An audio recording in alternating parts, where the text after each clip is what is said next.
A graça e a paz do Senhor Jesus Cristo, queridos irmãos, telespectadores da TV Viva Promessa. Eu sou o Wilbert e você está na Escola Bíblica Especial, estudando ao longo desse trimestre o livro do profeta Isaías, com base na lição cujo título é Assim diz o Senhor. Se eu perguntasse para você qual é o texto bíblico de sua preferência, o que você diria? Certamente todos nós, de acordo com a nossa história, temos algumas partes das Escrituras que nos tocam. Mas independentemente das nossas preferências, a Bíblia como um todo, inclusive o livro do profeta Isaías, é palavra de Deus. E Deus tem muito a nos ensinar a respeito do que esse profeta profetizou. Daqui a pouco a gente volta e a gente vai conversar um pouco mais sobre ele.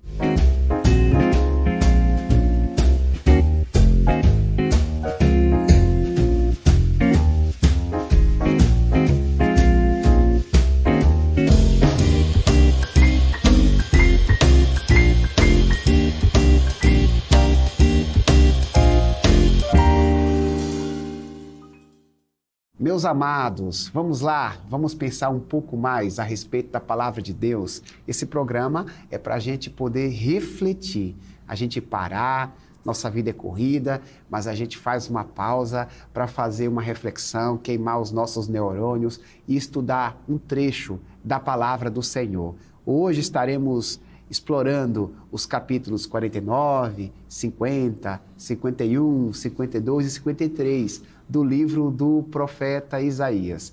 Este profeta, um profeta especialíssimo em falar sobre a vinda do Messias a este mundo. O profeta Isaías é chamado por muitos como o autor do 5º evangelho, isso mesmo. Assim como nós temos os 4 evangelhos no Novo Testamento, a saber, Mateus, Marcos, Lucas e João, o Antigo Testamento tem o seu evangelho, que é o livro do profeta Isaías. E é até curioso porque os comentaristas bíblicos, os teólogos, chegam a dizer que Isaías nos revela que existe graça no Antigo Testamento. Alguns religiosos, de maneira equivocada, acreditam que a graça surgiu somente a partir do período neotestamentário. E, na realidade, a graça de Deus se revelou desde que o mundo é mundo. E as palavras do profeta Isaías estão cheias de graça, estão repletas do favor imerecido de Deus. E vale a pena meditar em cada uma das suas mensagens. Hoje nós vamos estudar propriamente as profecias que dizem respeito ao aparecimento do Messias neste mundo. É claro que a Bíblia como um todo é cristocêntrica, inclusive o livro do profeta Isaías. Mas alguns capítulos eles mencionam de maneira direta o aparecimento do Messias. No caso de hoje, a lição de número 11, a gente vai estudar sobre o tema O Servo do Senhor, porque é deste modo que o Messias ele é mencionado pelo profeta. O profeta Isaías, ele faz questão de chamar o Filho de Deus de servo do Senhor, e a maneira como ele se refere ao servo do Senhor nos ensina verdades profundas espiritualmente. Lembra que no início aqui da nossa Escola Bíblica Especial eu perguntei qual é o seu texto da Bíblia predileto? Por que eu perguntei isso? Porque certamente algumas pessoas que me assistem irão dizer que o texto predileto está no capítulo 53 de Isaías. Porque o capítulo 53 de Isaías, do ponto de vista poético, ele é muito comovente. Porque ele retrata ali o aparecimento do servo sofredor, da maneira como o Filho de Deus se apresentou para ser sacrificado pelos nossos pecados. O texto base da lição bíblica de hoje, inclusive, são os versículos 10 e 11. Eu quero fazer questão de ler. Nem sempre eu faço essa leitura do texto básico, mas hoje eu quero fazer essa questão. Nos diz assim, ó: foi da vontade do Senhor esmagá-lo e fazê-lo sofrer. E embora o Senhor tenha feito da vida dele uma oferta pela culpa, ele verá sua prole e prolongará os seus dias. E a vontade do Senhor prosperará em sua mão. Depois do sofrimento de sua alma, ele verá a luz e ficará satisfeito. Pelo seu conhecimento, meu servo justificará a muitos e levará a iniquidade deles. Que palavras, né? Aqui nessa versão, na NVI, Nova Versão Internacional, ela fica assim, com um teor poético ainda mais aguçado. Vamos conversar sobre o servo do Senhor, sobre essas profecias, com referência ao aparecimento de Jesus neste mundo, as quais foram proferidas pelo príncipe dos profetas, o profeta Isaías. O pastor Willy está sendo trazido pelo Espírito Santo aqui, meu amigo, irmão em Cristo, companheiro de ministério, para poder nos ajudar. É um pregador da palavra, pastor da promessa Nhocuné, Vila Nhocuné, Iape da Vila. Isso, conhecida como Iape da Vila. Isso. Na Zona Leste de São Paulo, né, pastor? Zona Leste de São Paulo. Que maravilha, né? Tem um canal do YouTube ali, onde o pastor sempre aparece ministrando a palavra, um excelente expositor das Escrituras. Amém. E hoje o Senhor o trouxe para nos ajudar. E eu sempre costumo dizer, pastor Willy, seja muito bem-vindo, mas a minha posição ela é muito confortável em relação à sua, né? Porque eu sou o perguntador desse programa e você é o respondedor. Vamos assim dizer. Pastor Willy, fique à vontade, se quiser saudar o pessoal de casa e aproveite e dê o seu parecer geral sobre a lição de hoje. Amém, amém. Prazer estar aqui com você.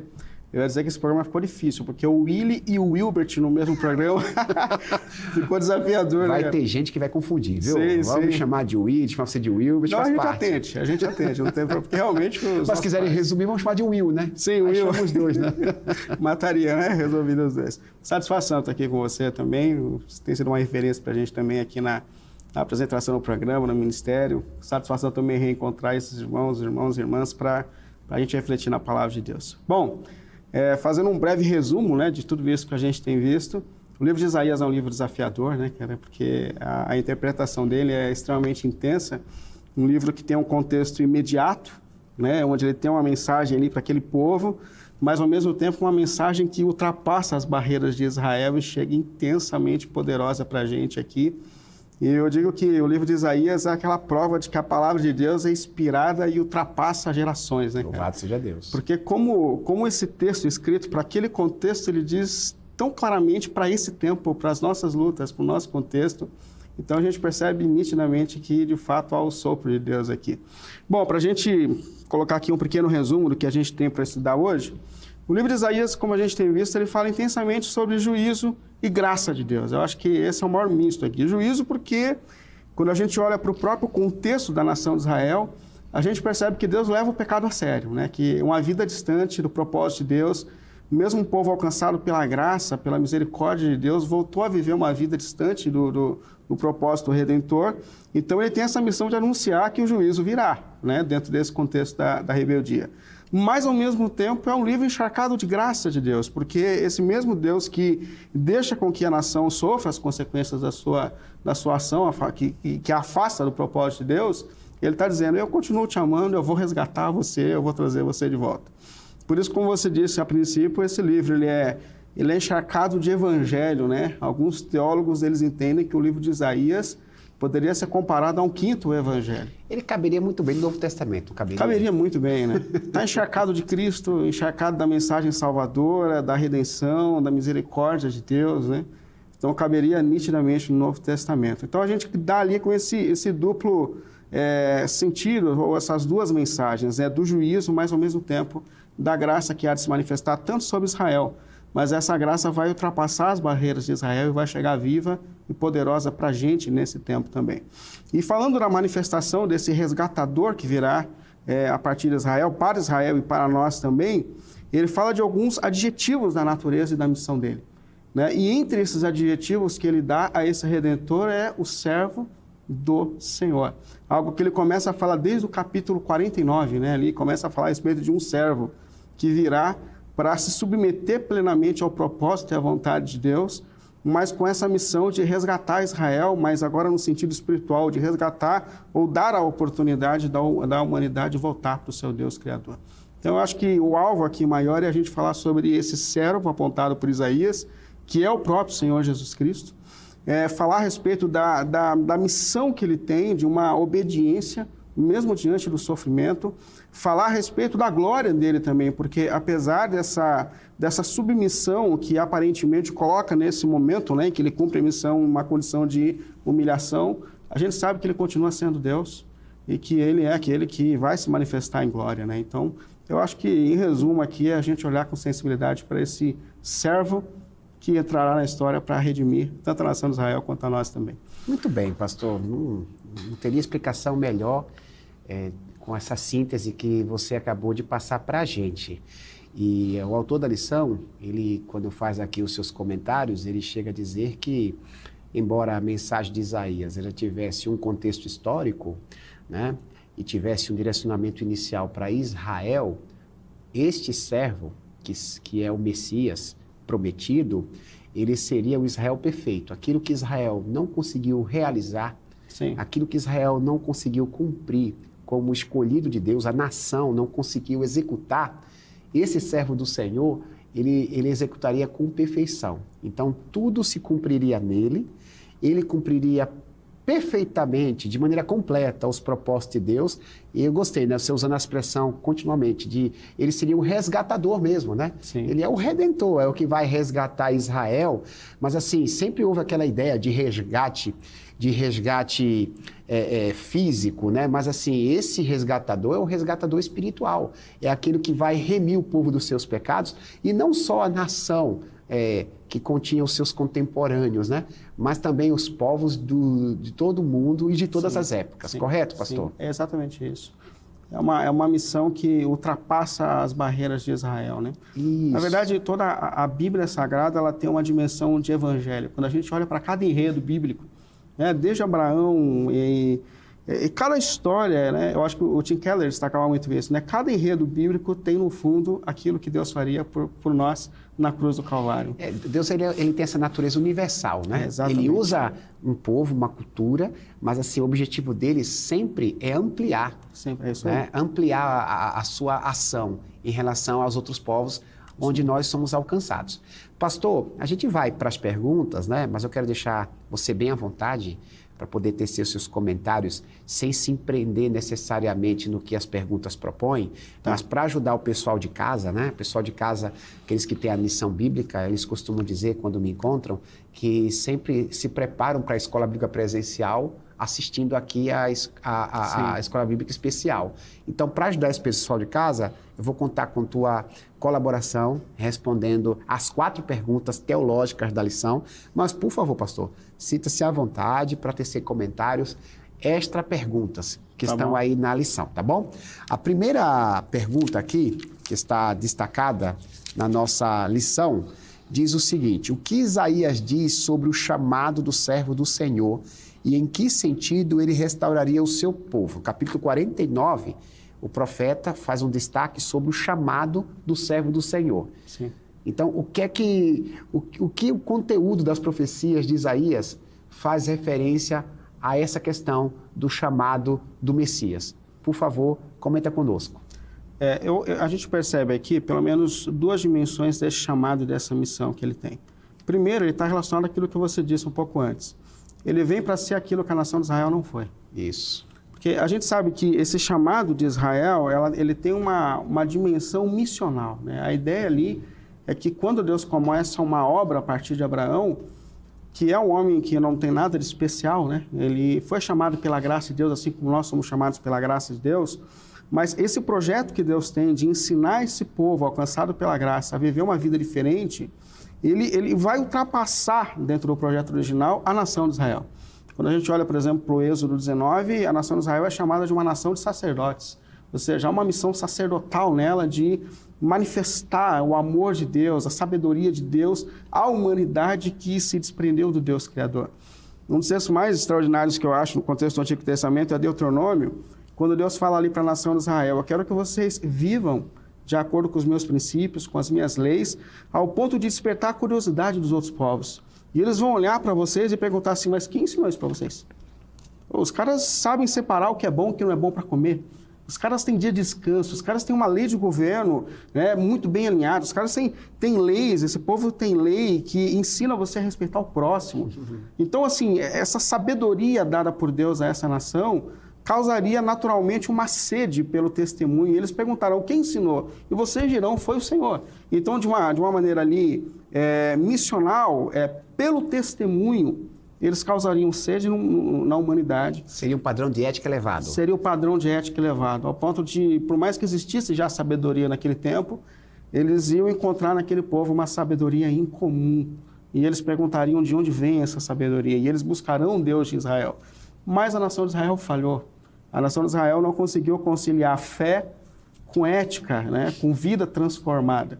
E é importante porque a missão que Jesus nos dá não é diferente dessa. Vocês são luz do mundo, né? Vocês são sal dessa terra. E entre esses aspectos do sal, eu gosto, tem um pastor na nossa igreja que ele fala que o sal gera sede também, né? O viajante de Israel colocava uma pedrinha de sal debaixo da língua para não esquecer de se hidratar no deserto. Então, de alguma maneira, o testemunho causaria sede nas pessoas de conhecer esse que está governando a nossa vida. Porém, a nação de Israel falhou nessa missão.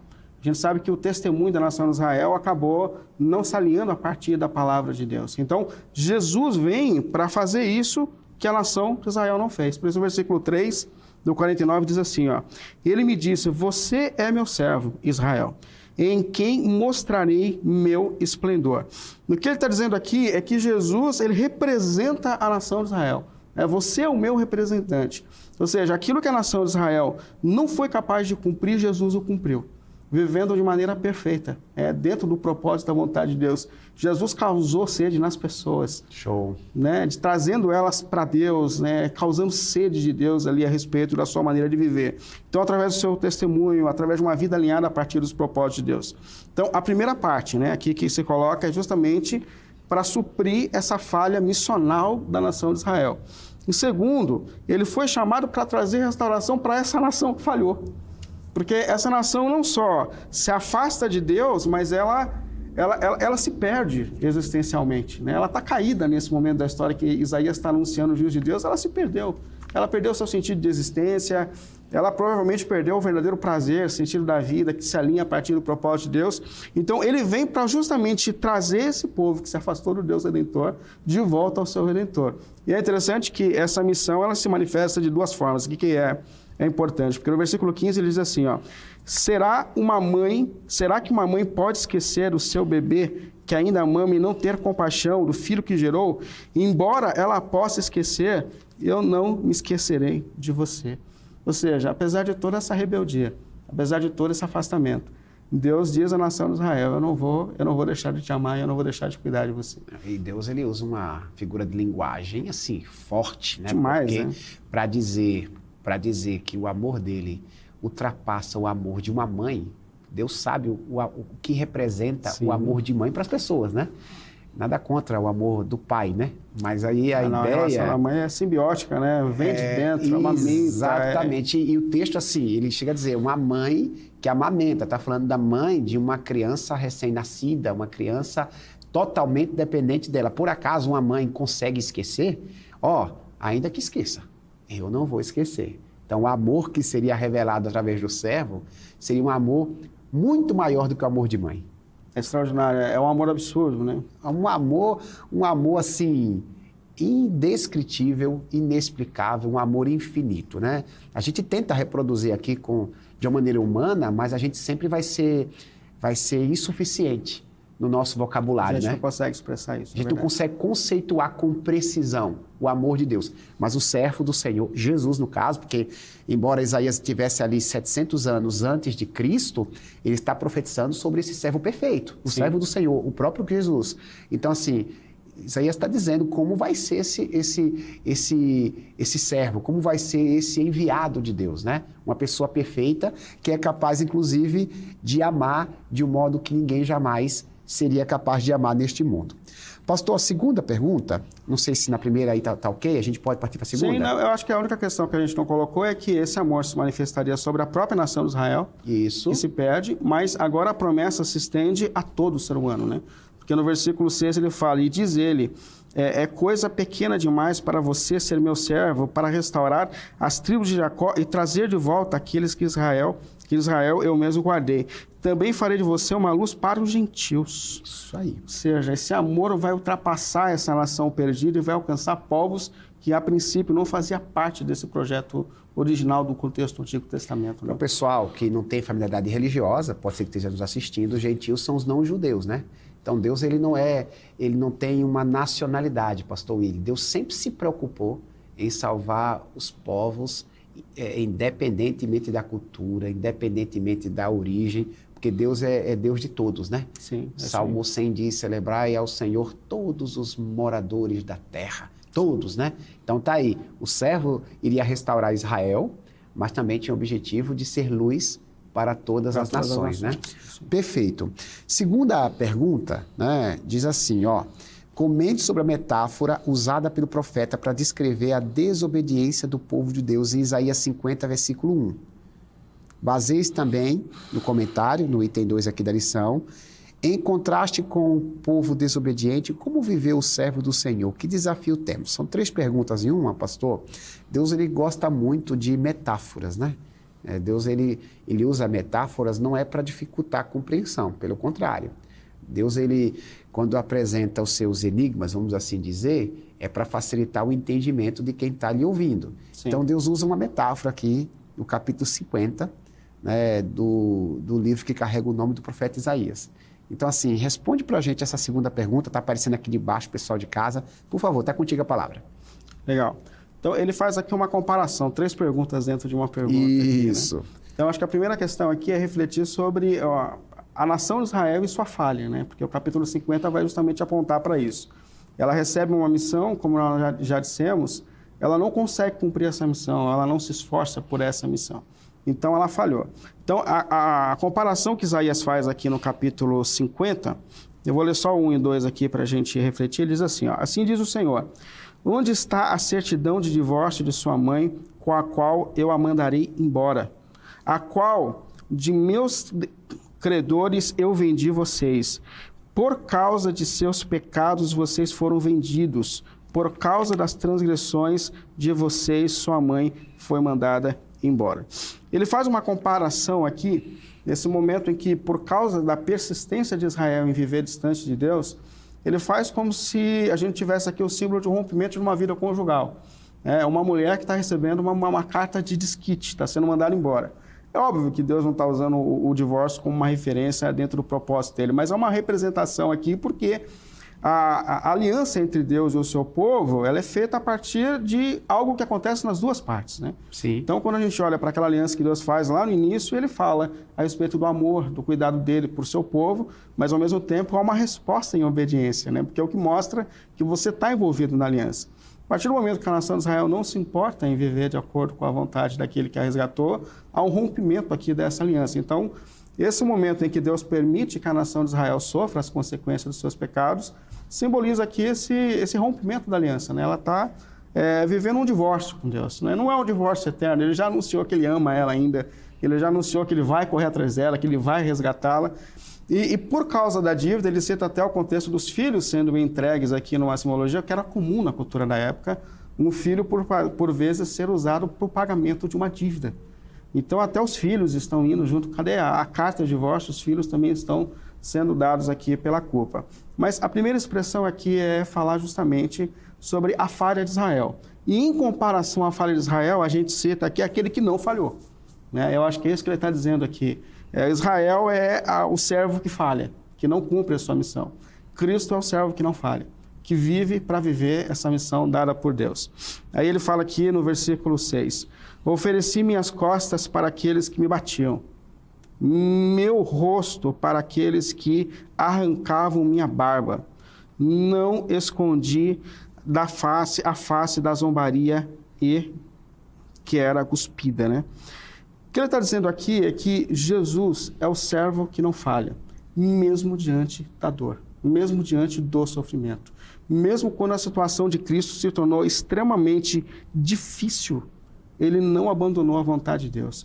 Portanto, quando a gente olha para a nação de Israel, a gente olha para uma nação que não vive de acordo com o propósito de Deus. Quando a gente olha para o servo, esse servo apresentado por Isaías, a gente olha para alguém que é fiel a Deus, mesmo nos momentos mais tensos, mesmo nos momentos mais difíceis. Me permita, pastor, Isaías, ele está apresentando as características do verdadeiro Messias. Sim. De modo que, quando Jesus apareceu, ele não foi o primeiro que foi identificado como Messias. Muitos outros Messias apareciam, falsos Messias, evidentemente, e a forma de verificar, de aferir o verdadeiro Messias era consultando as profecias messiânicas Sim. do Antigo Testamento. Então, Isaías, ele tá fazendo essa referência. Olha, quando o Messias aparecer, o verdadeiro Messias, ele é perfeito. Ele não comete falhas. E mesmo quando ele está sob forte tensão, sendo pressionado, ele continua sendo perfeito. É muito diferente de um ser humano comum, de um ser humano contaminado pelo pecado. Quantos de nós, pastor, sob forte tensão, pressão, a gente cometeu erros, né, cometemos agravos? O Messias seria o servo perfeito. O Messias é o servo perfeito, é exatamente isso. É aquele que resiste àquilo que nós não resistimos, né? Ele literalmente veio para ser aquilo que nós não somos e não seremos capazes de ser. A nossa referência, meu irmão. Ele é. Por isso que é tão importante a gente entender na caminhada cristã que o alvo da nossa jornada espiritual é Cristo. Não tem nada maior que Deus possa fazer em nós do que nos tornar parecidos com Ele, né? Por vezes a gente tem lidado com uma dimensão da fé onde parece que o propósito de Deus na nossa vida são as bênçãos dessa vida, são as conquistas dessa vida, são questões materiais. Mas quando a gente olha ali para Paulo falando em Efésios capítulo 4, ele fala que o alvo de Deus para a nossa vida é que nós cheguemos à estatura de Cristo. Não há nada mais extraordinário, mesmo que a gente não conquiste nada nessa vida. Se a gente conseguir, né, pelas lutas que sejam, nos tornarmos mais parecidos com Ele, o ápice da nossa existência está se concluindo. Sem Jesus não há evangelho, não há comunhão com Deus. Não à toa ele disse, né? Eu sou o caminho, a verdade, a vida. Ninguém vem ao Pai se não for por mim. Pedro disse em Atos 4:12, debaixo do céu nenhum outro nome há, dado entre os homens pelo qual devamos ser salvos. Tudo se resume em Cristo. A Bíblia é cristocêntrica. Então, sem Cristo, os textos do profeta Isaías não fariam sentido. Faria o menor sentido. A Bíblia não faria o menor sentido. Tudo se perde. Tudo perde. Sem ele, nada podemos fazer. É isso aí. Sem mim, nada, né? Foi ele mesmo que falou. E é interessante que Isaías, ele chama a gente para colocar a confiança nele. Né? Porque ele fala até, inclusive, de dois tipos de pessoas, apesar dessa falha de Israel, ele fala que ainda existirão dois tipos de pessoas. Um tipo de pessoa é aquele que vai, de fato, submeter sua força ao Senhor. E eu acho que é no versículo 10 que ele diz assim, ó, pessoas que confiam em Deus aqui. Quem entre vocês teme o Senhor, obedece à palavra do seu servo. Que aquele que anda no escuro não tem luz alguma. Confie no Senhor e dependa do seu poder.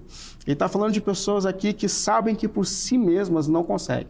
Mas elas encontram nesse servo perfeito forças, exemplo, mas mais do que exemplo, a gente encontra nele força, né, para poder ser esse ser humano que a gente precisa ser. Mas, ao mesmo tempo, no 11, ele fala de pessoas que ainda vão continuar vivendo na sua própria força, que ainda vão se esquecer da sua dependência de Deus. Apesar da perfeição do servo, haveria elas ainda vão corações resistentes, né? Resistentes, pessoas que tentarão ainda construir um caminho, no versículo 11, que ele está falando, um caminho de autossuficiência. A mesma falha de Israel pode acontecer hoje, nos nossos tempos, na nossa geração. Seria esse o nosso desafio, que a lição aqui pergunta? Que desafio temos diante dessas verdades? A lição diz assim, tem esse contraste, né? Entre os que confiam na força do Senhor, os que não confiam, enfim. E que desafio a gente tem diante disso? Será que a gente, se não tomar cuidado, a gente pode pertencer a esse segundo grupo, pessoas que confiam na própria força, quando a gente não tem Cristo como a razão da nossa existência? Sem dúvida, sem dúvida. Só que essa confiança, ela se manifesta de várias formas, né? Uma delas é a vida de oração. Não é verdade? Porque de boca para fora... Sim, você pode fácil, falar, eu né? confio. Existem atos práticos que mostram o quanto nós reconhecemos a nossa dependência. Em segundo lugar, é a palavra de Deus. Como se você não lê a Bíblia, você está definindo os seus próprios caminhos, você está entendendo que você sabe o que é melhor para si. E, cara, assim, olha eu te chamando de cara, Pastor Wilbert, desculpa. Pode chamar. De minha parte não tem problema não, porque pastor. A gente bate papo nas entrelinhas, né? Claro, cara. Mas, assim, é uma coisa tão importante aqui quando a gente fala dessa confiança, porque esse livro, como nós dissemos no começo, ele é muito contemporâneo. E a quantidade até de teologias que surgem nos nossos tempos, ensinando a você confiar no seu potencial, na sua força. Não é isso, os passos para o seu sucesso. Uma teologia humanista. Uma teologia humanista, uma teologia que fala só do potencial humano. E, de repente, a gente olha, justamente escuta essa voz do Senhor dizendo, sem mim, nada vocês podem fazer. Rapaz, deixa eu te interromper, porque assim, isso é sério. Porque o Evangelho, ele precisa ser recheado das características deste servo e da dependência desse servo. Porque, senão, o Evangelho se torna uma mera mensagem motivadora. É isso aí. Né? Tá na moda, né? coach para tudo, inclusive os coaches espirituais. Então a gente não pode de maneira nenhuma caminhar por essa linha, uma linha antropocêntrica, onde tudo gira em torno de nós, onde parece que a vontade de Deus não é o que importa, mas sim os nossos sonhos, os nossos planos, os nossos projetos. Só para poder acrescentar. É isso aí. Eu digo que essa teologia, existem teologias boas, existem teologias médias, existem teologias ruins, existem teologias que são péssimas, né? Eu colocaria essa na linha das péssimas. Por quê? Porque toda voz que te ensina a confiar no seu potencial é um eco do Gênesis. Sim. Não foi isso que Satanás disse a Adão e Eva? Foi o que Deus falou para você? Vocês podem ser igual a ele. Não é isso, ele é um limitador na sua vida. Assim, eu acho que viver na dependência de Deus, do projeto de Deus, assim, desculpa, você pode ser muito mais do que isso. E por vezes a gente não percebe as teologias que são o eco dessa voz do Gênesis dizendo, confia no teu potencial. Você pode ser mais, você pode ser uma pessoa extraordinária. Cara, a gente não pode nada sem ele. Eu te chamei de cara de novo, mas a gente não pode nada sem ele. A palavra de Deus ensina que é nele que nós vivemos, nos movemos, existimos. Salmo 125 diz que confiam no Senhor. São como o monte Sião, que não se abala, mas permanece para sempre. Confia no Senhor. A confiança sempre é em Deus, a confiança é nesse servo. Porque nós somos falhos. Israel falhou, nós somos a continuidade da falha de Israel, né? Enquanto o servo do Senhor, mencionado pelo profeta, é a pessoa perfeita em quem nós devemos confiar. Pastor, a terceira pergunta, para deixar você muito tranquilo, né? Willy, chamar de Willy também, né? Pastor Willy, não tem problema. Estou chamando de cara já. Não tem crise, não tem crise. Fica à vontade, meu querido. Meu irmão, a terceira pergunta diz assim, ó, comente sobre os 4 chamados de Deus para ouvi-lo em Isaías 51. Tá. Quais são as expressões que descrevem o tempo de arrependimento e salvação em Isaías 52, 1 a 7? Então, assim, a pergunta está nos fazendo refletir sobre esses 2 capítulos. Então, o que é que o pastor Willy, meu amigo Willy, tem a dizer a respeito, por favor? Vamos lá. O capítulo 51, para não ficar muito extenso, no versículo 1 e 2, ele inicia falando justamente do chamado de Abraão, que é a raiz da nação de Israel, né? Começa naquele homem.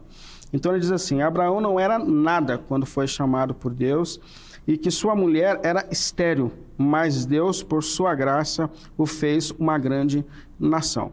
O que Isaías está fazendo aqui, a gente está falando sobre essa confiança no eu e na capacidade humana. Mas o que Isaías parece fazer aqui é justamente fazer a nação de Israel lembrar que ela não é nada. Que ela não era nada quando ele começou aquele povo. Quando a gente olha, como a gente já falou sobre isso, mas quando a gente olha para o chamado de Abraão e para o chamado de Sara em si, o que Deus está provando ali é que o poder é dele, né? Porque ele dá para Abraão uma mulher que é estéril e que vai ter filhos na velhice. Ele promete fazer uma grande nação, mas a mulher A mulher é estéril, cara. Deus escolhe para ser de Abraão, ela não pode ter filho e já está avançada de idade, né? Isso, e demora ainda, né? Porque se caso engravidasse ali no período normal, mas demora. Então, assim, o que acontece ali é completamente antinatural. Eu acho que o que ele está sinalizando aqui, lembrando a nação de Israel, é que todo o povo de Deus é fruto de um milagre gracioso da parte de Deus, e a gente esquece disso. A gente, por vezes, de fato, vai confiar no nosso potencial, nós vamos esquecer que tudo começa pela graça de Deus. Então, ele lembra desse contexto aqui. Diante dessa realidade, ele começa, então, a chamar a nação de Israel de volta para si. Ou seja, vocês começaram a viver num caminho de autonomia, de autorrealização, de como se vocês fossem capazes. Então, ele usa Isaías ali para chamar esse povo de volta, para viver de novo na dependência de Deus. Aí existem alguns chamados aqui, eu acho que se a gente ler todos vai ficar muito extenso, mas no capítulo 51, ele diz no versículo 1, escutem, vocês que buscam retidão e procuram o Senhor. No versículo 4, ele fala, escutem, meu povo, ouça a minha nação. No 7, ele fala, ouçam, e vocês sabem o que é direito, ou vocês que sabem o que é direito. Portanto, ouça, você aflita, embriagada, mas não de vinho. O que o Deus está fazendo aqui é justamente chamar o seu povo de volta a Ele.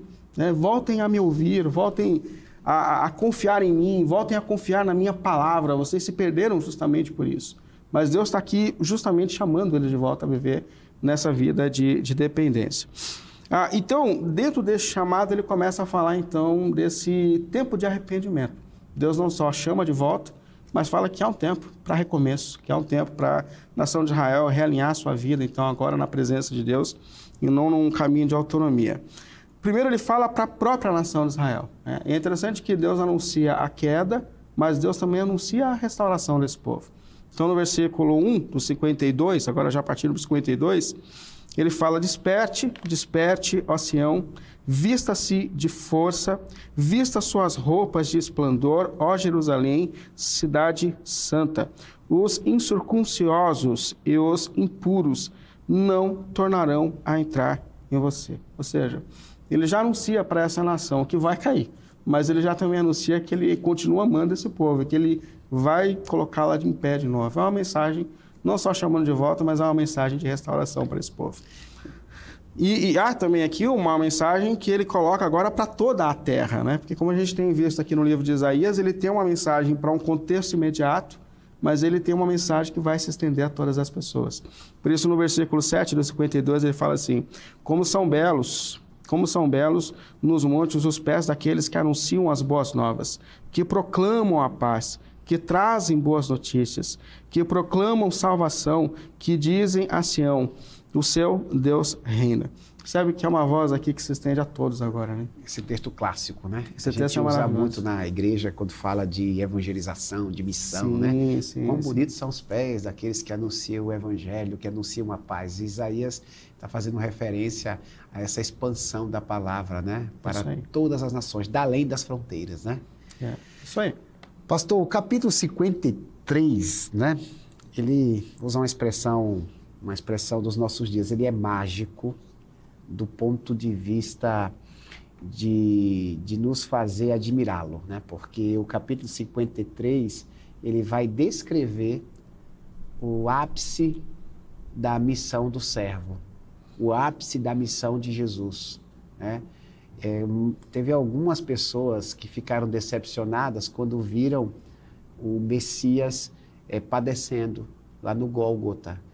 Parece que essas pessoas não se lembravam do que estava escrito em Isaías 53, porque Isaías 53 previa Sim. que o Filho de Deus, que o servo do Senhor, ele teria que sofrer pelos nossos pecados, ele teria que ser levado como um cordeiro mudo para ser sacrificado pelos homens, né?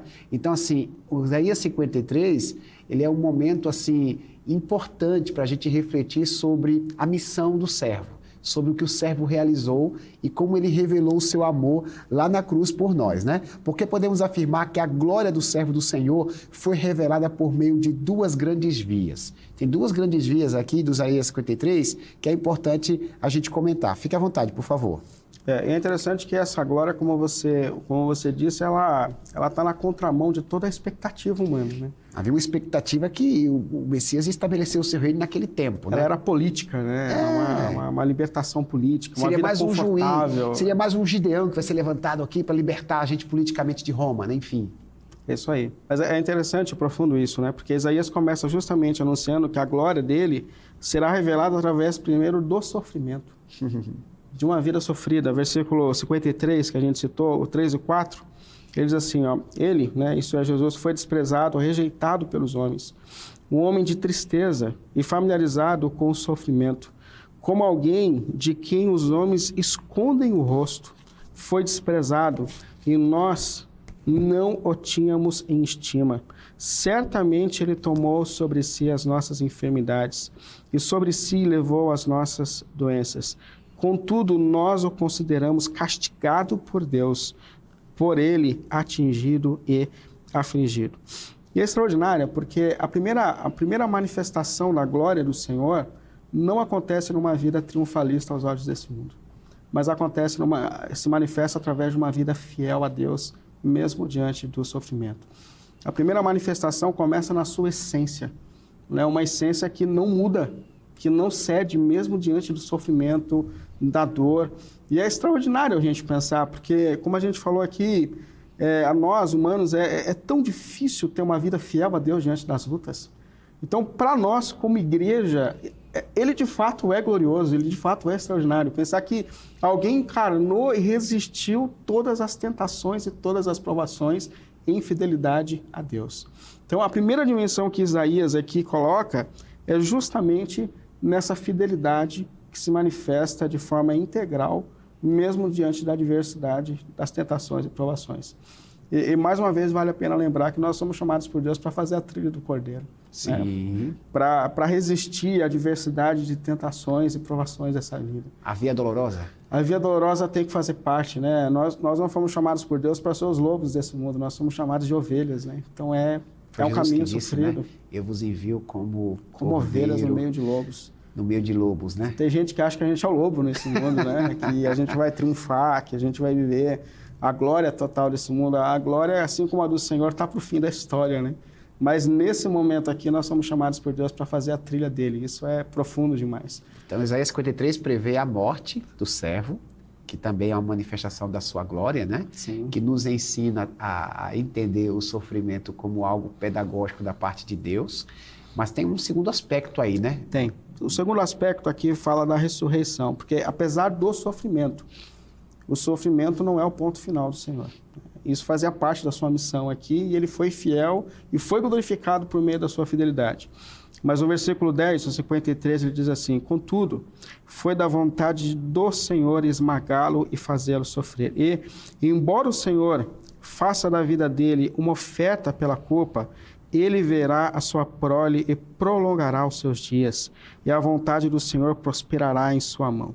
Importante aqui, ele prolongará os seus dias.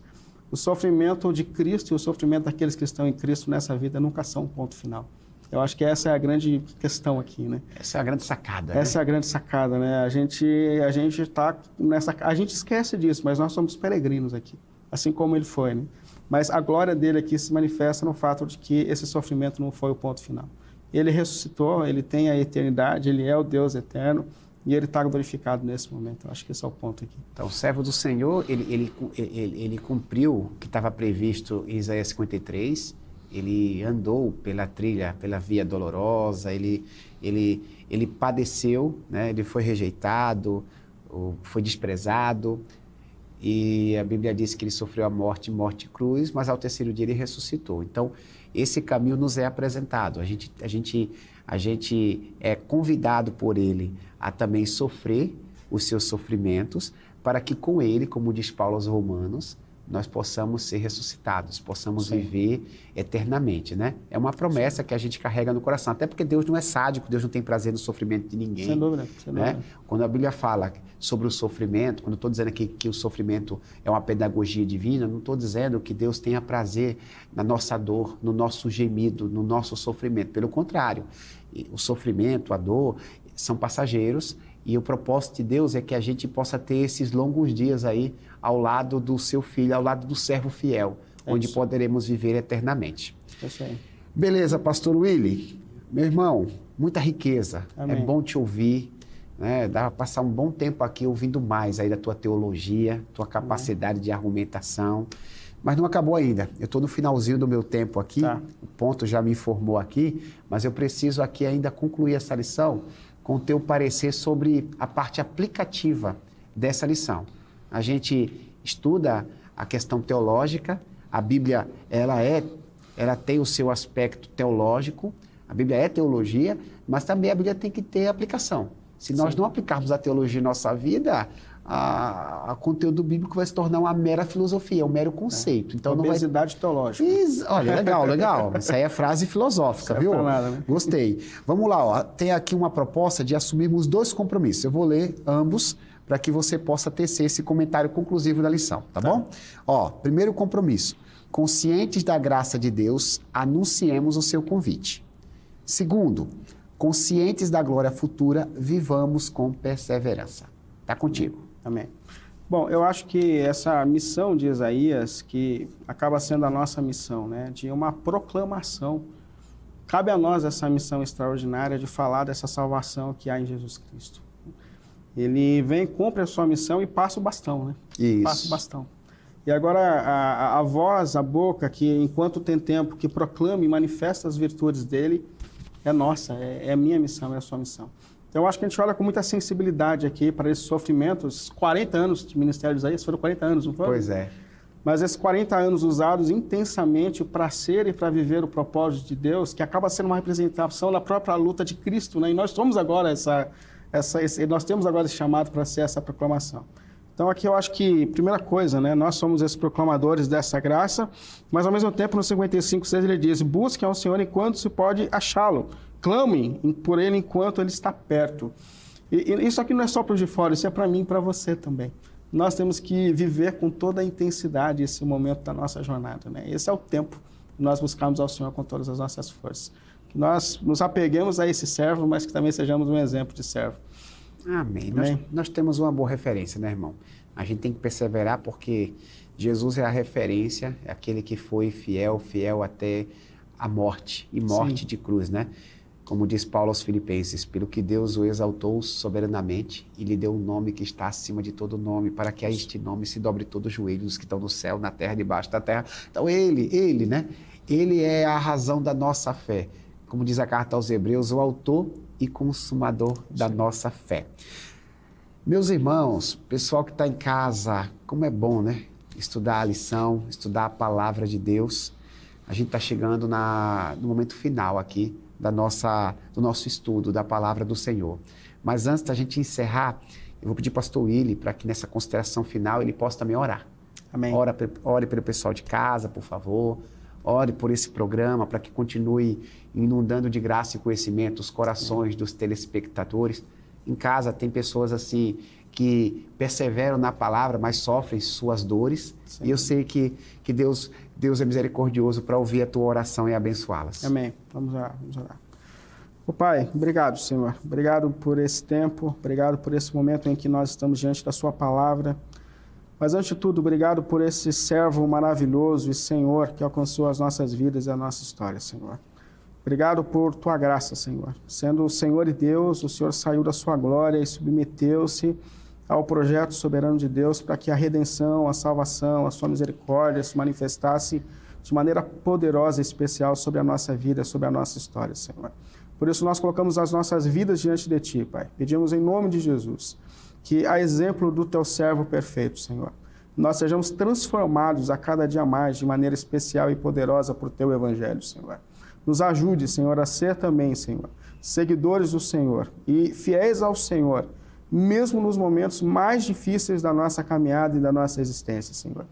Como disse o pastor Wilbert, existem momentos, irmãos agora que nesse momento estão passando por momentos desafiadores, momentos difíceis, mas nós cremos que o Senhor é aquele que nos sustenta e a nossa confiança está em Ti, Senhor.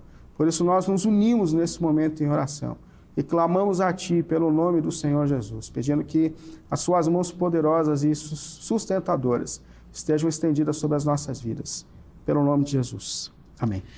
Pastor Willy, muito obrigado querido irmão. companheiro, amigo, irmão. Deus Amém. Abençoe os Amém. irmãos da IAP da Vila. Amém. Né? Amém. Que teu ministério seja profícuo na presença de Deus. Ele vai nos permitir de ter você aqui mais vezes com a gente, Amém. contribuindo com seus comentários. Muito obrigado, pastor.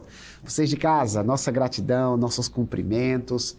Não deixe de dar o seu joinha, curtir aqui a nossa programação. Caso não seja inscrito no canal, se inscreva, compartilhe isso. A gente compartilha tanta coisa, né? Por que não compartilhar também essa programação que é vida espiritual, porque menciona a boa palavra do Senhor. Obrigado a todos, que Deus abençoe a sua vida. Semana que vem a Escola Amigo Especial está de volta e conta com você.